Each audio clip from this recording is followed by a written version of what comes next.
We've all been there, a fan in the roaring crowd, cheering on our favorite sports teams. Ooh, and if there's a wave, you're doing that wave. You know what I'm talking about. You see it starting in the section across from you. It rolls around the stadium, and once it finally gets to your section, everyone leaps up together. Well, what you might be surprised to hear is that orchestrated movement mimics how our heart beats. You see, our heart produces an electrical signal spontaneously that travels like a wave through the heart muscle, triggering each and every cell to contract so that blood is pumped out to the rest of the body. Now, what you might have also noticed during the crowd wave is a group of people who just don't get how the wave works. They always end up prematurely jumping. It throws everyone around them off. Some jump, some don't. It's complete chaos, and it ruins the wave, and everyone just sits down. Well, this is akin to what we call an arrhythmia.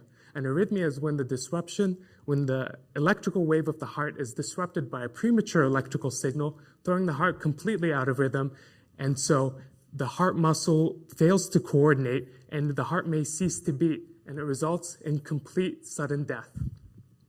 These type of arrhythmias account for upwards of 50% of all deaths in the #1 killer worldwide, heart disease. Now, unfortunately, all the ways that we have to tackling arrhythmias are really just a brute force approach. First, you'd be prescribed drugs that are often non-specific and can worsen your condition. Next up, a procedure in which a doctor burns regions of your heart in hopes of stopping the arrhythmia, but it often comes back, and you'll need repeated procedures with ill-defined endpoints. And if you are deemed high risk to death, then you'd get an implantable shock device placed in your chest, waiting to shock your heart back into rhythm, painfully and unpredictably.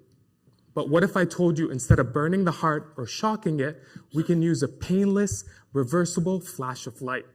You see, it's been previously discovered in certain algae species that there exist specialized proteins that can transform light into an electrical signal.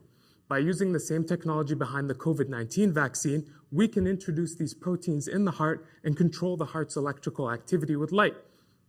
So, in my research, I'm using 4 different light proteins in hopes to exploring their potential to tackling arrhythmias. I have shown that we can control the heart's electrical activity down to individual cells by manipulating how bright the light is, how long the light is on for, and when the light turns on during the heartbeat. I've also shown that some of these proteins can contribute to an arrhythmia while others cannot. And based on my findings, I've identified the ideal protein to tackling arrhythmias and have shown that we can successfully suppress premature electrical signals. And so it's really just like flashing a light at a premature jumper in the crowd. So what if we took inspiration from modern stadiums that use light to guide the wave, the crowd through the wave, and use light to guide the electrical waves of the heart? Thanks so much for listening.